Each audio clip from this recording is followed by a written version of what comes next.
이제 우리가 배우고 보고 들었던 것들을 우리는 이제 가지고 나아가면 됩니다. 세상에 나가서 우리가 배운 것만큼만 하면 됩니다. 아는 것만큼만 하면 됩니다. 그 이상을 하나님이 바라시는 것이 아닙니다. 사랑하고 필요한 무언가 내게 있으면 그것을 나누어 줄 줄 알고 베풀 줄 알고 이 모든 것들을 우리는 이미 많이 배웠습니다. 밖에 나가서 실천하면 되는데 중요한 것은 우리가 주님을 대표하는 그런 대표자가 되었다는 사실, 우리는 세상에 예수님을 믿는 사람으로서 세상에 보내어졌다는 사실만 기억하시면 됩니다. 그리고 교회에서 하시던 대로 세상에 나가서 하시면 됩니다. 아니, 교회에서 잘못한 거 말고요, 내가 잘하는 것, 영혼을 케어하는 것, 돌보는 것, 관심을 가지는 것, 실제적으로 우리가 세상에 나아가서 믿지 않는 분들에게 기도해 주겠다, 말 듣지 않습니다. 기도해 주면 기도해 주겠지. 그런데 그 얘기를 던지고 난 다음에 며칠이 지나서 그분에게 그 일 어떻게 됐어요? 내가 기도했는데 라고 한번 안부를 물으면 상황은 달라집니다. 저 사람이 내 생각을 하고 있구나. 우리가 세상에 파송이 되어져 있다라는 사실, 우리는 예수님을 우리의 삶을 통하여, 우리의 입술을 통하여 전해지고 있다는 사실을 기억하시면 됩니다. 두 번째로, 우리가 붙들어야 할, 선교적인 삶을 살기 위해서 우리가 붙들어야 할 키워드가 있습니다. 한번 따라해 보겠습니다. 지척. 조금 어려운 말이기는 하지만은 잘 알고 계시리라 생각합니다. 가깝다는 뜻입니다. 지척, 가까운 곳이라는 뜻입니다. 우리가 선교적인 삶을 살 때 꼭 붙들어야 할 기준이 있는데 무엇이냐면, 어디서부터 시작한다고요? 가까운 데부터 시작하는 거예요. 오늘 주님께서는 제자들에게 전도해야 할 정확한 구역을 정해 주셨습니다. 5절 6절입니다. 예수께서 이 12를 내보내시며 명하여 이르시되 이방인의 길로도 가지 말고 사마리아인의 고을에도 들어가지 말고 오히려 이스라엘의 집에 잃어버린 양에게로 가라. 주님께서 사마리아인들, 이방인들을 무시하신 것이 아니었습니다. 주님 한 번은 의도적으로 수가성에 사는 사마리아 여인을 방문하셔서 복음을 전하셨던 적이 있었습니다. 주님께서 제자들에게 이 말씀을 하신 것은 효율성 면에 있어서, 시급한 면에 있어서 그렇게 하라는 의미였습니다. 이후에 제자들은 자연스럽게 사마리아인 이방인들에게 복음을 전하게 되었습니다. 왜 주님께서 그렇게 말씀을 하셨을까요? 왜냐하면 일단 당시까지 여호와 하나님을 믿는 가장 하나님께 가까운, 그래도 가까운 사람들이 유대인들이었기 때문입니다. 그들이 가장 시급히 복음을 전해야 할 영혼들이었기 때문에 그렇게 하신 것입니다.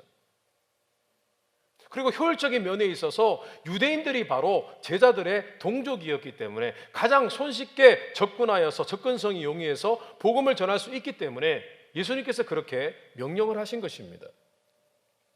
성도 여러분, 기억하셔야 됩니다. 가까운 곳에서부터 시작하면 됩니다. 가까운 곳에서부터 영혼에게 관심을 가지면 되고, 가까운 곳에서부터 구제하셔도 되고, 가까운 곳에서부터 영혼을 품고 기도하실 수 있습니다. 얼마든지 우리는 사람을 케어할 수 있습니다. 우리 감사님 교회는 지난 팬데믹 기간 동안에 계속 선교 후원을 하였습니다. 선교 후원을 끊지 않았습니다. 선교사님들을, 선교지를 계속해서 후원을 했습니다. 그런데 특별히 팬데믹 기간 중에 하나님께 큰 금액을 올려드렸습니다. 그런데 우리 감사님 교회가 선교를 팬데믹 기간에 했던 이 선교의 컨셉이 바로 가까운 데서부터였습니다. 제가 우리 교회 자랑 좀 해도 되죠? 우리 성도님들이시잖아요. 딴 교회 성도님들한테 이런 자랑은 절대로 하지 않습니다. 저희 감사님 교회는 50만 불이 넘는 선교 금액을 팬데믹 기간 동안에 하나님께 올려드렸습니다. 어려운 때였습니다. 근데 그것이 하나님의 뜻이었던 것 같습니다. 우리 감사하는 교회는 팬데믹 때에 34개의 오렌지 카운티의 미자립 교회를 2달치 렌트비 분량 3,000불을 각각 34개의 교회에 후원을 하였습니다. 10만 불이었습니다. 후원을 했습니다. 그런데 일이 이어져서 올해부터 저희들은 미자립 교회 3교회를 매달 500불씩 3년 동안 지원하기로 결정을 하였습니다. 지금 계속 진행이 되고 있는 것입니다. 가까운 미자립 교회를 후원했습니다. 가까운, 이것이 바로 선교적인 삶을 사는 겁니다. 가까운 곳을 섬기는 겁니다. 그리고 우리 감사님 교회는 팬데믹 중에 선교 지정헌금 10만 불과 감사님 교회 재정 10만 불을 합쳐서 20만 불을 다운하고 선교관을 가까운 곳에 구입을 했습니다. 그 이유는 뭐냐 하면은 팬데믹 기간 동안에 선교지를 떠나신 선교사님들이 너무 많으셨습니다. 그분들이 갈 데가 없는 거예요. 이분들을 위해서 무엇을 할까 생각했던 것이 선교관인데 지금까지 2년 넘게 운영이 되어오고 있는데요. 우리는 선교사님들에게 청소비 단 1센트도 받지 않습니다. 그런데 거의 하루도 비는 날이 없이 선교사님들이 방문하여서 휴식을 가지시고 계속해서 쪽지와 편지를 보내주십니다. 너무 잘 지냈다고, 선교관이 너무 좋다고 그렇게 말씀을 해주셨습니다. 그리고 우리 감사님 교회는 우크라이나 전쟁이 발발되었을 때에 사실 우크라이나 땅은 먼 땅입니다마는 미디어상으로 체감적으로 볼 때 가장 우리가 구제하고 도와야 할 나라였지 않습니까? 체감적으로는 가장 가까이 느낀 나라입니다. 그래서 우크라이나에 구제 헌금을 10만 불 하였습니다. 그리고 우리 감사님 교회는 실제적으로 혈통적으로 우리와 가장 가까운 북한 선교를 해오고 있었습니다. 우리 감사님 교회에서 하는 북한 선교는 구제 선교가 아닙니다. 북한 땅에서 합법적으로 중국, 러시아, 몽골에 나와 있는 북한 노동자들, 합법적으로 나온 분들입니다. 이분들은 북한에서는 엘리트들입니다. 그런데 나와서는 허드렛 일을 합니다. 공장에서 일을 합니다. 이분들을 비밀리에 전도하고 교육시키고 훈련시키는 그런 선교센터를 우리 감사님 교회는 팬데믹 직전부터 후원하고 있었습니다. 선교센터가 운영되는데 1,500불씩 두 군데 3,000불 지금까지 2년 넘게 후원을 하고 있습니다. 정말 놀라운 일이죠. 하나님께서 하셨습니다. 하나님의 은혜입니다. 그리고 성도님들의 귀한 헌신 덕분에 우리가 이 귀한 일을 하게 되었습니다. 근데 우리 감사님 교회가 지금 이 건물이 지어진 지가 20년이 넘어서 많이 낡았습니다. 사실은 우리 카페트도 지금 색깔이 되게 좋죠. 근데 이게 원래 이 색깔이 아니라 파란색인데 하도 많이 밟고 지내가지고 이게 낡아버린 거예요. 건물 벽도 낡았고 페인트도 낡았고, 이건 어쩔 수 없는 일이에요. 건물이 낡을 수밖에 없는 거죠. 근데 다른 많은 교회들은 이 기간 동안에 리모델링을 했다고 해요. 근데 저희들은 그렇게 하지 않았습니다. 사실 그래서 저희들도 이제 리모델링 할 때가 됐어요. 아마 그런 시기가 있을 것입니다만은 우리 감사님 교회는 가까운 곳부터 선교를 했었습니다. 근데 우리의 가장 가까운 곳이 어디겠습니까?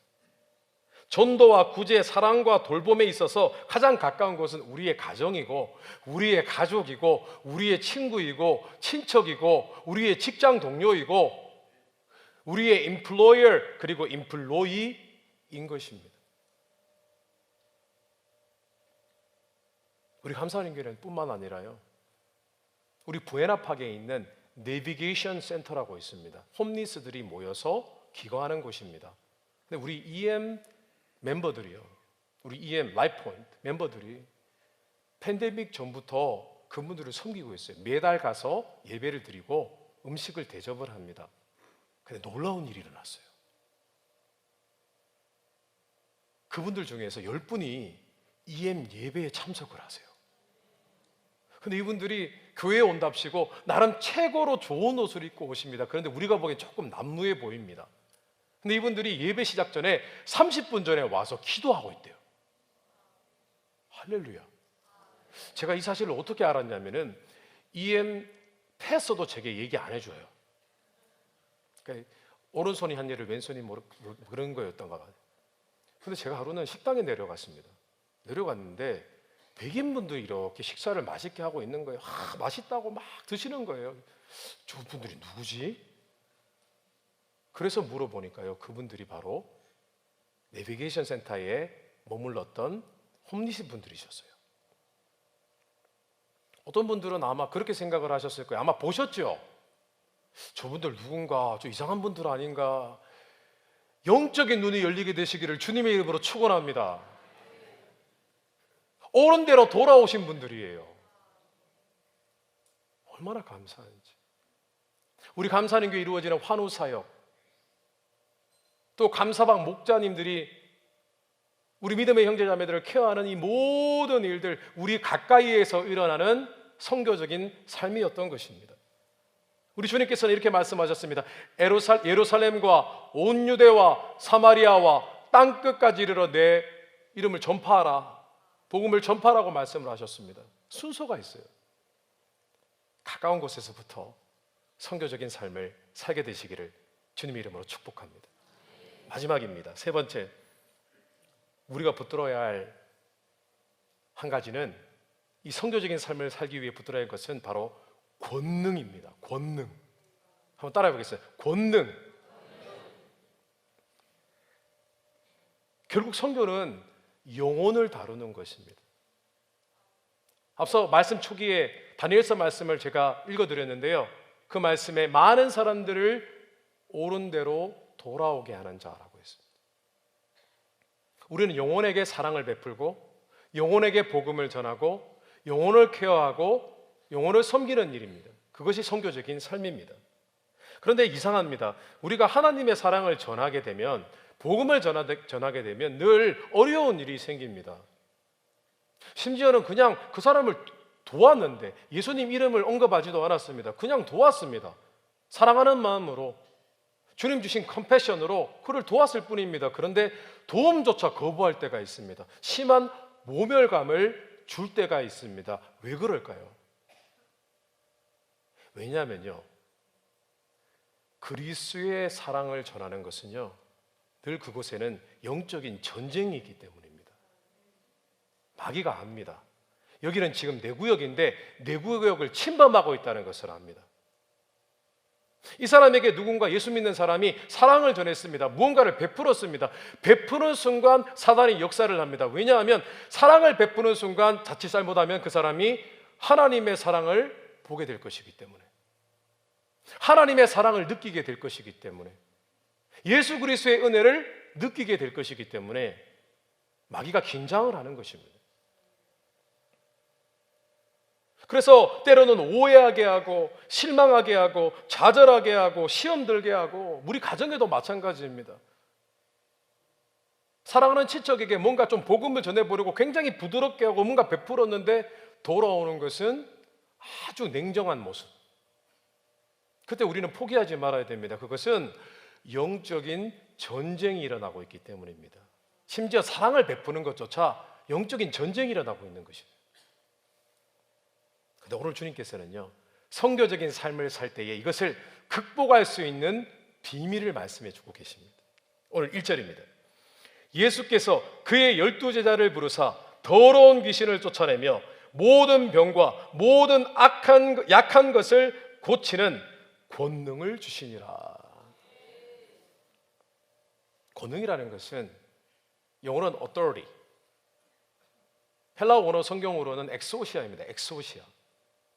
엑소시아라는 것은 파워를 얘기를 하는데, 일반적으로 우리가 가지고 있는 어떤 힘이 아니라 이것은 권세 그리고 권위에서 오는 능력을 의미를 합니다. 예를 들면 우리가 아주 높은 사람이 지나가면, 존경스러운 사람이 지나가면은 우리는 고개를 숙이게 됩니다.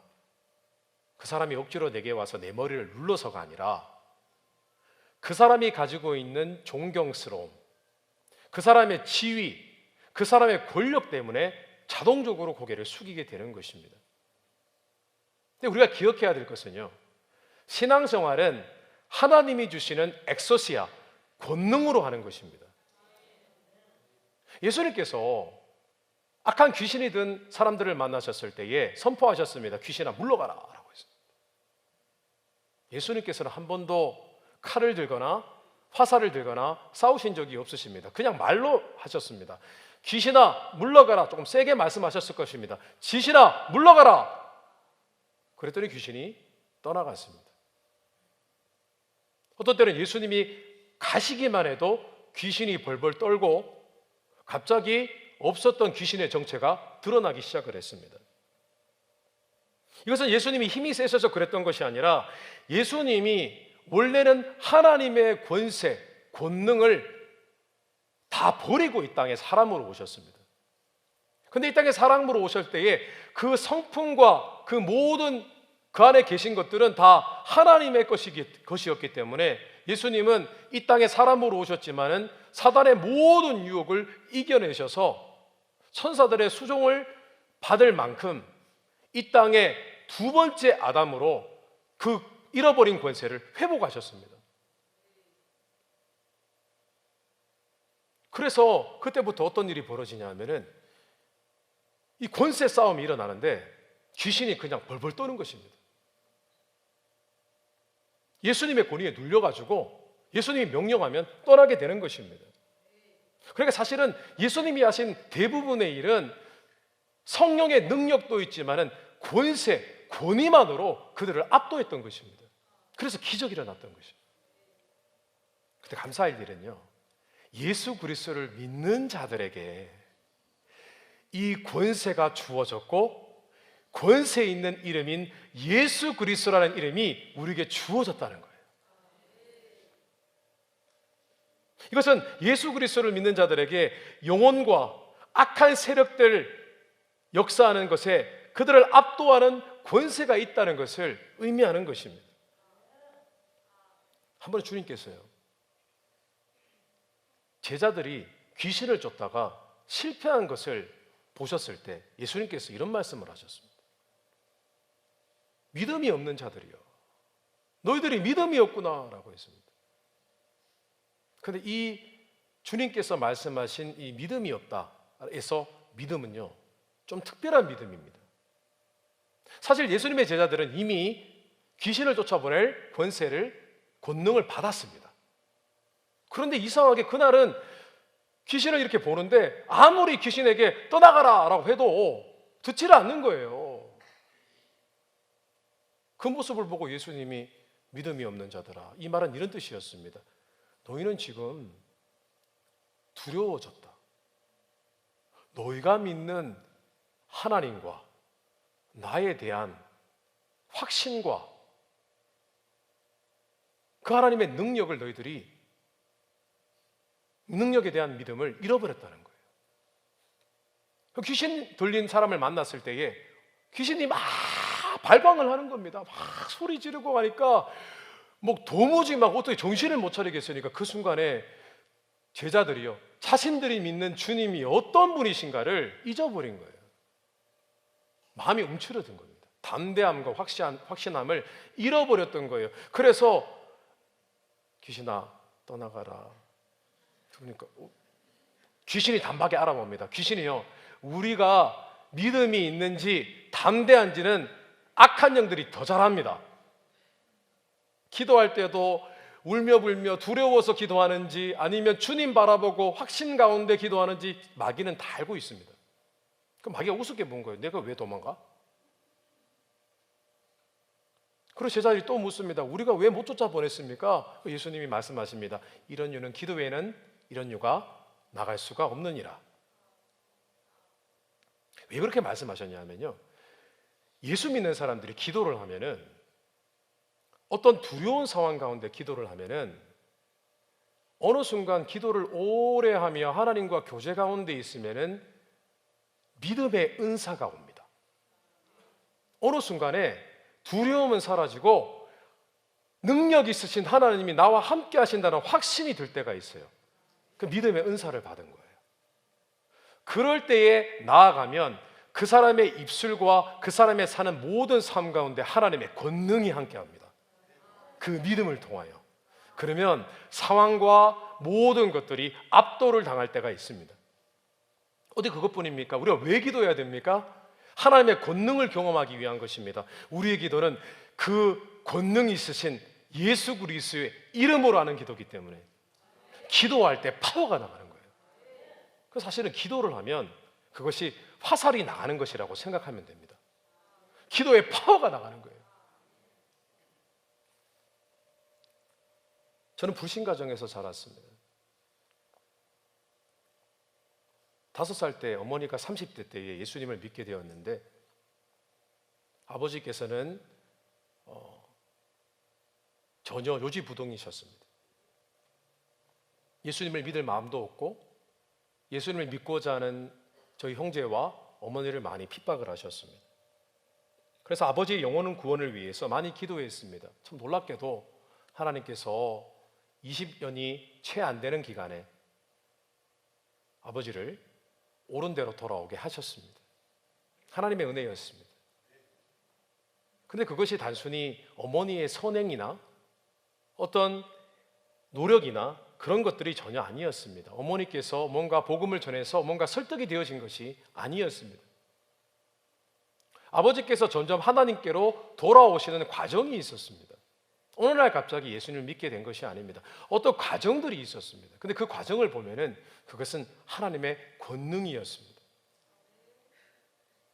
예수님 믿은 지 10년이 지났습니다. 15살 때의 이야기입니다. 그때 아버지는 이미 40대 중후반이었고 아버지는 참 혈기왕성한 때였고 여전히 어머니를 핍박을 많이 하셨습니다. 근데 어느 날 어머니께서 제게 오셔서 폭탄 선언을 하셨습니다. 나 이제 제사 안 지낼 거라고. 저희 가정은 제사를 1년에 10번 이상 지내는 가정이었습니다. 예수님을 믿고도 제사를 지내야만 했습니다. 왜냐하면 안 그러면 불효령이 떨어질 것이기 때문입니다. 아니 아마 제사를 지내지 않겠다고 하면 가정이 풍비박산이 날 수 있는 그런 분위기였습니다. 근데 어머니가 그런 말씀을 하시니까 제가 정확하게 기억은 나지 않는데 어머니를 뜯어 말겼던 것 같습니다. 어머니 그러면 우리 다 죽어요 라고 했던 것 같아요. 제가 여기서 죽어요라고 표현을 한 것은 진짜 죽는다는 뜻입니다. 큰일 나는 일입니다. 근데 어머니께서 그렇게 하시겠다고 해서 저는 그냥 그럼 어머니 마음대로 하세요 그랬습니다. 그날 왔습니다. 분위기가 고요합니다. 어머니께서 말씀하십니다. 드디어 말씀하셨다고 하셨습니다. 근데 이상하게 어머니 얼굴을 보니까 맞은 얼굴이 아니었습니다. 이상하다. 이것이 바로 폭풍 속에 폭풍 전야의 고요함인가? 그런 생각을 했습니다. 자, 이제 나는 피신해야겠구나. 마음을 먹었습니다. 그날 밖에 나가서 친구들과 울리다가 늦게 왔습니다. 왜냐하면 집이 난리가 날 것이기 때문이었습니다. 근데 이상한 일이 일어났습니다. 이틀, 3일, 4일이 지나도 조용한 겁니다, 집이.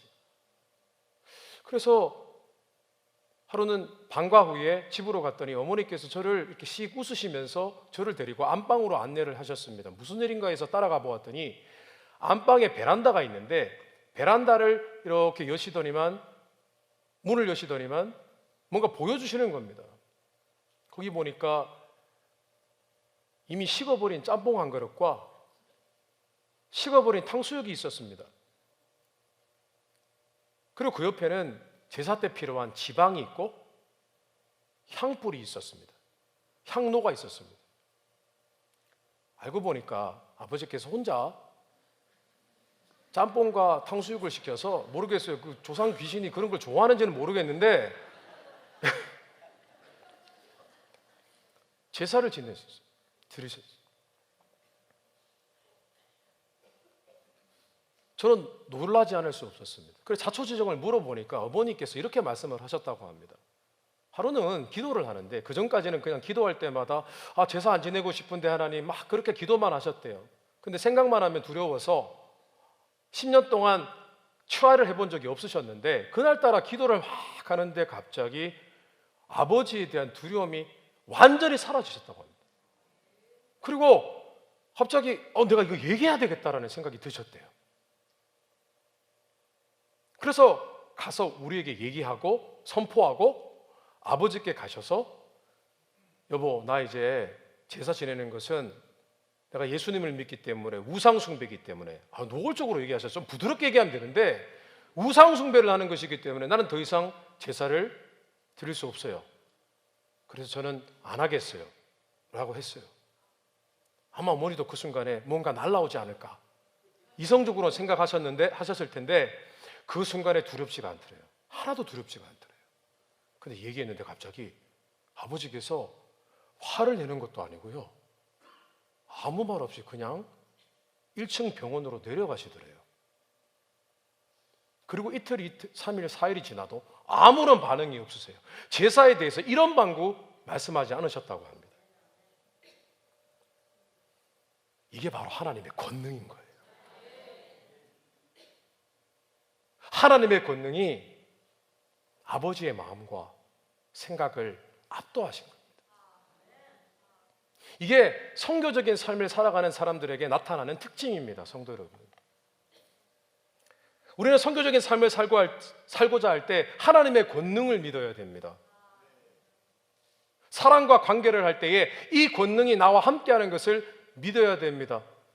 그렇다고 나는 권능이 있으니까 내가 복음 지금 전하면 저 사람이 압도당하겠지 막 얘기하면 안 됩니다. 그러다가 뭐가 날라옵니다. 기도하면 하나님께서 무언가 큰 비밀스러운 확신이 임할 때가 있습니다. 적어도 선교적인 삶을 살겠다고 마음을 먹고 영혼을 어떻게든 품고, 그래서 우리는 어떤 영혼을 구제할 때도 기도하고 해야 됩니다. 사랑을 베풀 때도 기도하고 해야 되고요, 누구를 도울 때도 기도하고 해야 됩니다. 그런 권능이 함께합니다. 그리고 특별히 선교적인 삶을 살겠노라고 결단한 자들에게 그 권능이 함께하는 것입니다. 말씀을 정리하겠습니다. 선교적인 삶은 우리가 세상에 예수님을 대표하는 자로 보내어졌다, 가까운 데서부터 하면 되고 하나님의 권능이 나와 함께 하신다는 사실을 붙들 때 우리의 선교적인 삶을 살아갈 수 있는 것입니다. 우리 삶을 통하여 이 결단이 있을 때 많은 사람들을 옳은 것으로 인도하는 영광스러운 삶을 살게 되시기를 주님의 이름으로 축복합니다.